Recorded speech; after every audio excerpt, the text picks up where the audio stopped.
Hi everybody, welcome to the Shadow War. Yes, it's a big chain of command review after a game with Ian and with Sean over the weekend. And for those of you who've seen the earlier videos, this is actually the same table as we played on 2 weeks ago. However, I extended it to include this much larger wood on the flank. You can see it here, a small farmhouse. A small track which runs off to the table edge. But apart from that, there was no changes to the terrain whatsoever.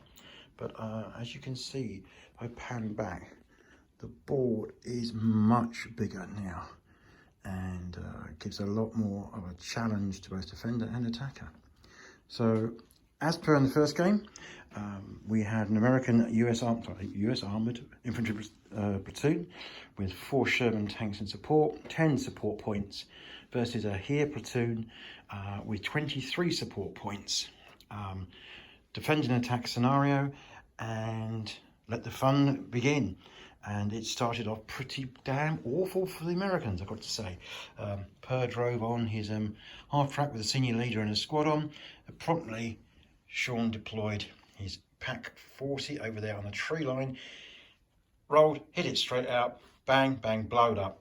Absolute mess. I brought on one of my tanks to try and HE the pack. Did absolutely nothing. 1 round later, bang, goodbye tank. It actually exploded, which wasn't very great start to the game. But from that point on, it started a little bit better. Per managed to get some infantry into this building here and took on Sean, who put two sections over opposite him in a horrible firefight that lasted most of the game, with both sides basically whittling each other down to nothing. But I was on this flank where the action's actually all the way on the other side of the table now, where Per really went for it. He deployed the rest of his infantry here. He put a base of fire. You can see the MGs now, but they were actually back here on this table edge, and if you can see, they can actually see the village without any problem, and they poured a huge amount of fire into the sections that were in the front of the village. Then Per then moved up behind my tanks and got to the edge, got to go through the wood, and this is where the stalemate was about to brew. Sean reacted by putting infantry out here, and it looked like it was a stalemate because this is a broken terrain. Getting through it was really tough. And then Per got his mortar barrage going, and that was the game changer, let's be honest.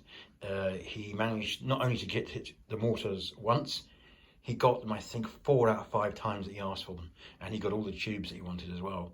So he hammered Sean, and of course, as everyone who knows who played Chain of Command, with mortar barrages, you can try and get out of them, you can end the turns, you can do house rule where we allow you pinned units to move 1d6 to try and get out of the area where they're being hit. It just wasn't working, and poor old Sean basically had units being worn down. And in the end, we took the view, as we always do, if it was a campaign, what would the players do? And Sean decided, well, you know what, I put up a good fight for this Hamlet. I've killed quite a lot of Americans, destroyed 2 tanks, forced a senior leader to withdraw off table. I'm going to take what remains of my infantry, and I'm going to leave. And that's how we ended it. It was I think it was nearly 4 hours of gaming, maybe longer, but it was absolutely brilliant fun.